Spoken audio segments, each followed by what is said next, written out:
How's it going, everyone? I hope you're all having a wonderful day. I'm a mess, and today I want to talk about a character who potentially has the greatest development in all of literature, Thorfinn from Vinland Saga.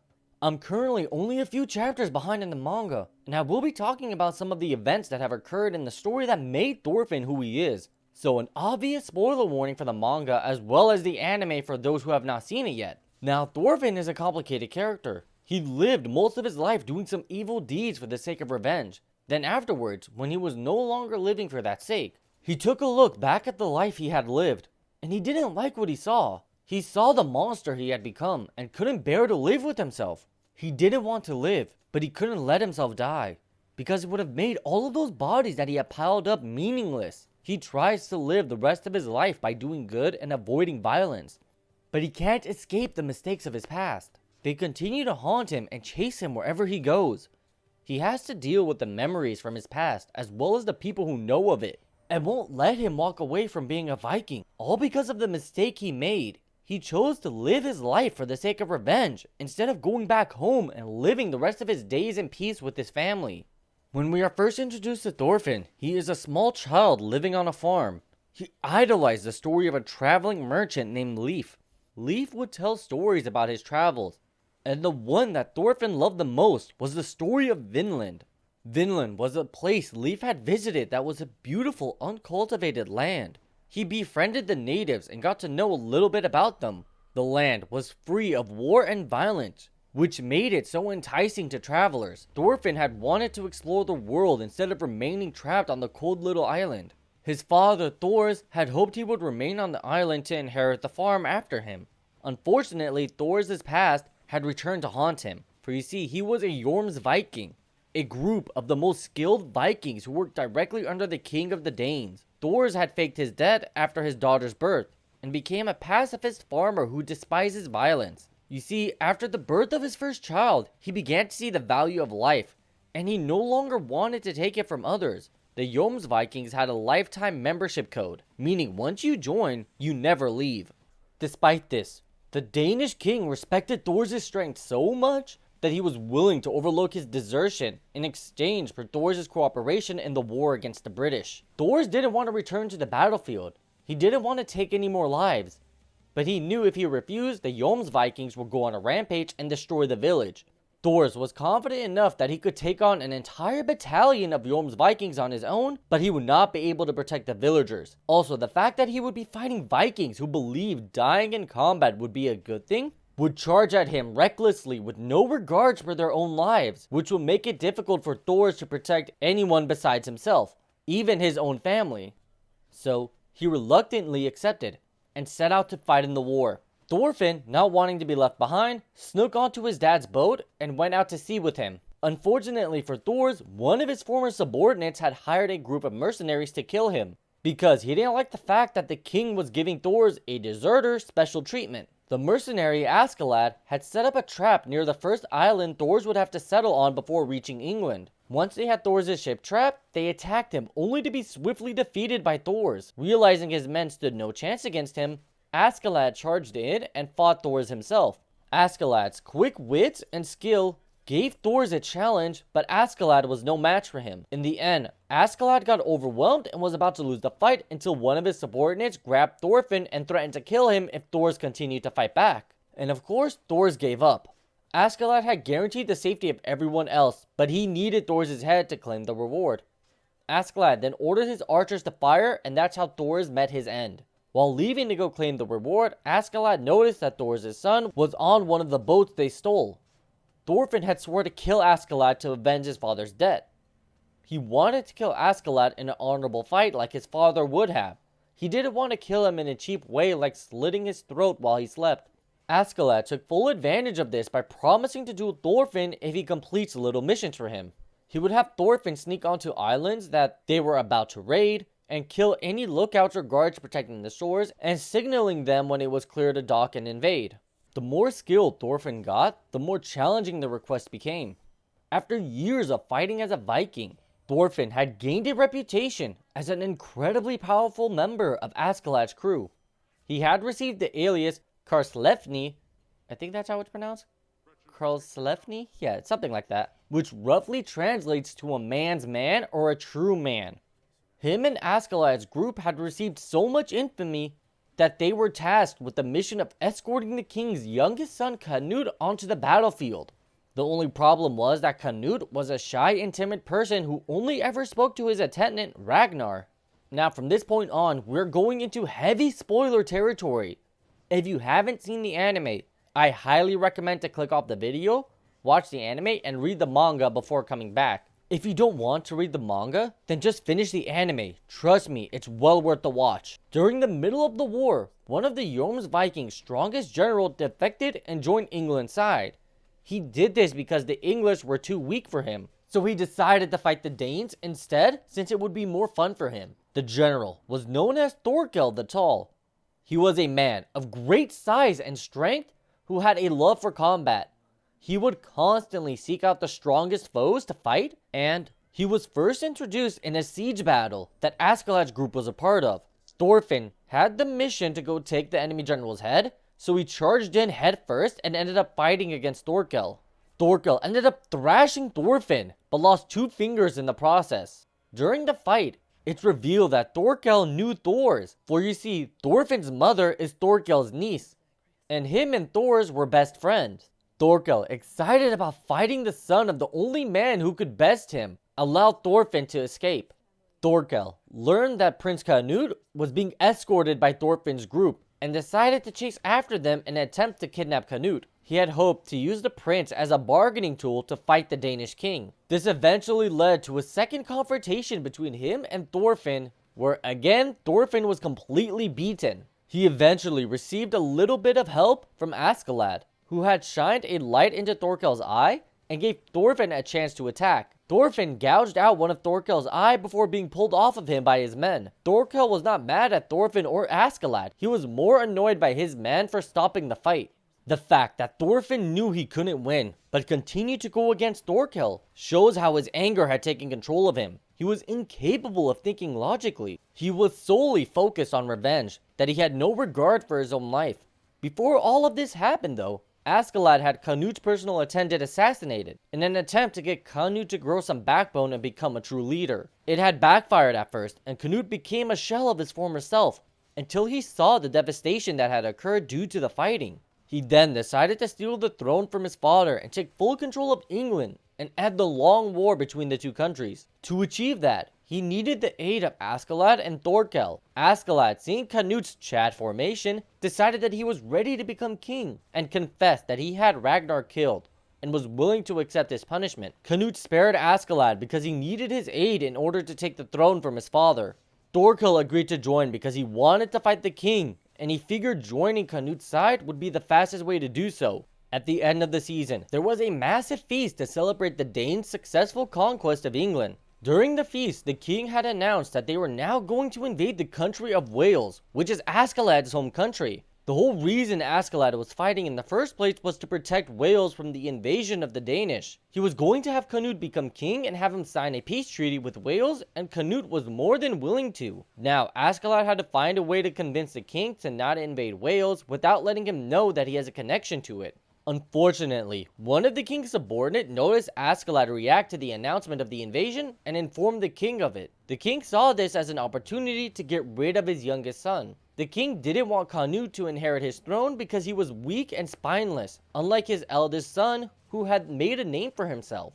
But now Canute had Thorkel backing him up, as well as the fame of being a key factor in the Danish forces taking full control of England. So he gave Askeladd a choice, either Wales or Canute. Which was he willing to sacrifice? To which Askeladd responded by cutting off the king's head. He then proceeded to act like he had lost his mind and started attacking everyone in sight. He did this so no one would think that Canute had him kill his own father. Thorfinn, who happened to be outside the hall at the time, heard the commotion and rushed in only to see Canute kill Askeladd. Thorfinn lost his mind and attacked Canute. The season ends with Thorfinn being dragged out of the hall while yelling at Askeladd's corpse. We also get this awesome scene of his knife falling down, and we see everything that had happened leading to that point. reflected in the blade. The images represented Thorfinn's actions and how simply wielding the blade influenced his decision making. It shows that a person's judgment can be swayed depending on the situations they are placed in. If Thorfinn never got his hands on the daggers, would he have gone to such extreme lengths to get his revenge? The fact that the images were reflected within the blade could also symbolize the blade's life flashing before its eyes, or metal. It represents the fact that Thorfinn no longer needs it. He wielded the blade in order to get revenge. Now that the object of his hate is dead, he no longer needs it. It signifies the end of one journey and the beginning of a new one. All of this was just the prologue of the series. I know it's incredibly long, but this is all that happened that leads to Thorfinn's development. He was a ruthless, cold-blooded killer who did all of that for the sake of revenge, and he wasn't even the one who killed the man responsible for all of it. He became a broken shell of his former self and got a chance to rethink his life, and he then realized that it was all for nothing. Even if he had been the one to kill Askeladd, what would it have accomplished? He killed all those innocent people for nothing. Now he has to live the rest of his life with that in mind. The next arc was a bit of a boring one, but it contained so much development for Thorfinn that I couldn't bring myself to hate it. The arc begins by following a slave by the name of Einar. Einar is bought by a farmer by the name of Ketil. Ketil is a kind master who allows his slaves to buy their freedom depending on how many crops they grow. Einar is entrusted with a plot of land that he needs to deforest along with the help of another slave. The other slave works endlessly clearing the land and he rarely talks. After some time, Einar becomes close with the other slave and starts having conversations with him.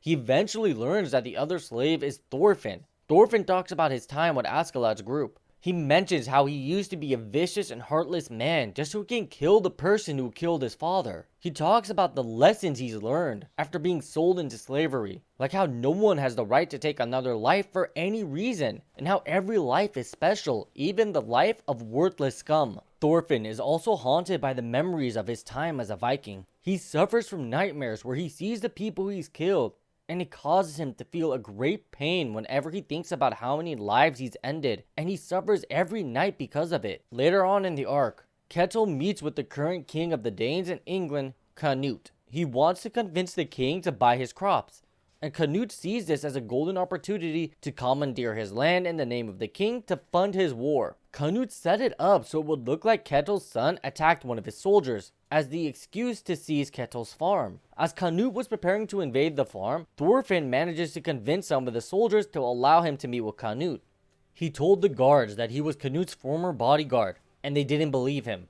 He ended up making a deal with them. If he could take 100 hits from one of the guards, they have to let him meet Canute. Whenever the guard would throw a punch, Thorfinn would turn his body slightly right as the fist would connect to minimize the damage of the hit.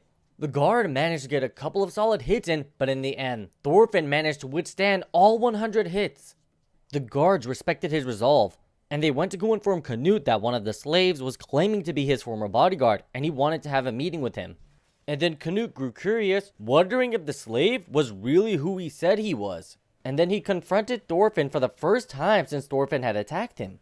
Now, Thorfinn started the conversation by apologizing for the scar he left on Canute's face, and telling him that he no longer fights anyone for any reason. He's become a total pacifist. When Canute had confronted him about how he plans to stop all of his forces without fighting, Thorfinn responded by saying he will run away and he will keep running until he reaches a place where there are no wars, no violence, and no weapons. While stating this, all he could picture was his father and Vinland.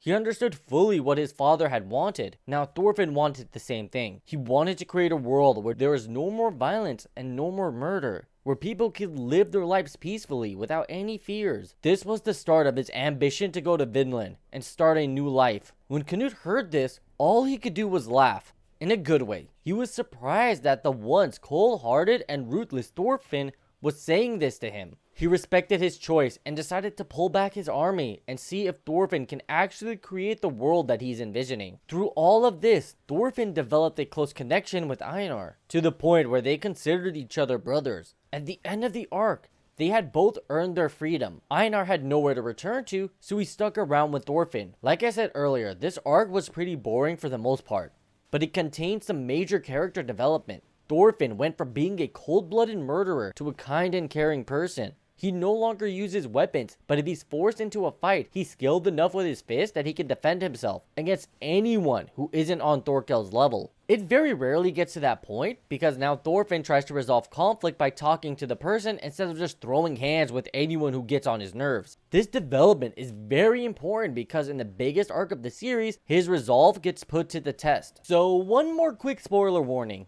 This arc is the best arc in the series so far. If you have not read the manga, I highly recommend reading it. Like, no joke. It's chapter 125 to 161. Now, I'm not saying to only read those chapters.